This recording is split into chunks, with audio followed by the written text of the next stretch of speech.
Changing Contexts in Australian Education by Egan.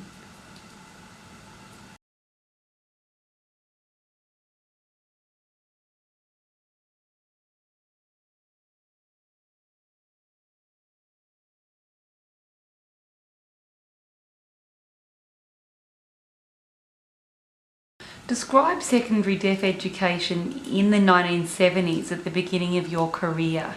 Well, that's pretty easy because there was none. When I first started teaching, there was basically primary education for deaf students only. There were 4 schools in Victoria and they were basically primary schools staffed by primary teachers, and deaf students stayed there until they were 15 or so and then went out to work. There was no secondary ed.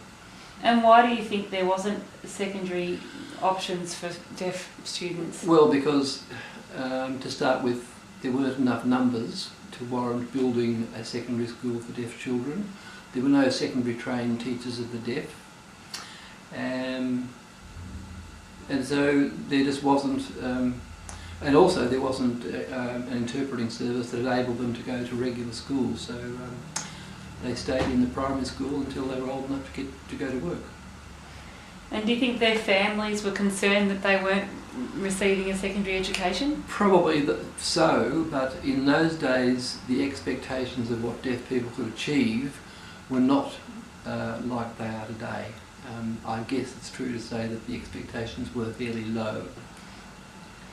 And are you surprised that it took so long for secondary education to be established for the deaf, that it took until the 1980s for that to happen?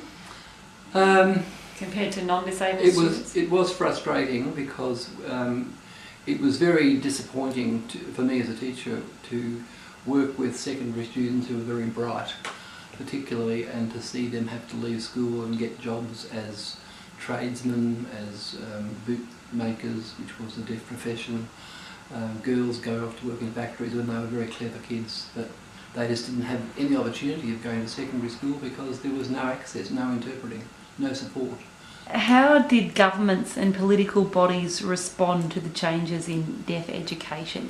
The integration program was probably the biggest change, where back in the 1980s there was a big push on behalf of parents and teachers in the field to take children out of schools for the deaf and integrate them into regular schools with support, so that they had the same opportunities of secondary education and primary education that hearing students have. And schools for the deaf often didn't have enough money and facilities to educate students as well as regular state schools who received more government funding.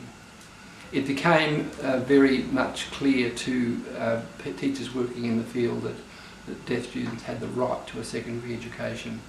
We didn't at that stage think about tertiary because that was a bridge too far. I did have a bumper sticker on my car for many years that said, "A secondary education for deaf students, a right, not a privilege."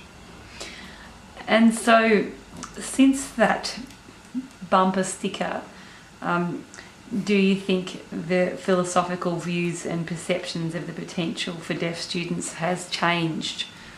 Well, I don't know how effective the actual bumper sticker was itself, but people did read it, and sometimes they would ask me, that people would say, "Hey, you know, what do you mean? Don't they provide secondary for education for deaf students?" And were shocked to find out that no, there was no provision because there was no interpreting service at that time. But during the 80s, that all changed because there was an interpreting service set up in Victoria. Interpreters were trained as professionals. Schools and other interpreting agencies were set up to employ them. They were paid. Prior to that, interpreters were all volunteers, and mostly were family members or friends who would interpret. But once interpreting became a profession, it opened the doors then for deaf students to access TAFE schools, to access secondary schools, and then before long they were accessing university, and which they are doing today very successfully.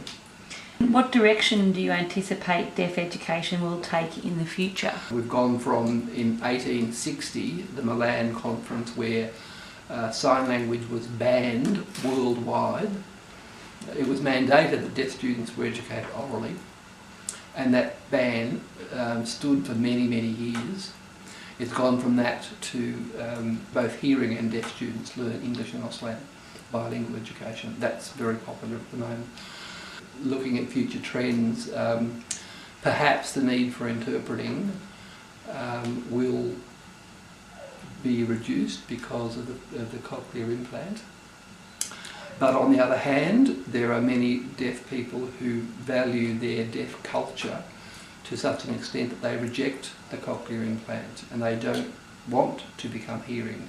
They don't see it as being a medical condition.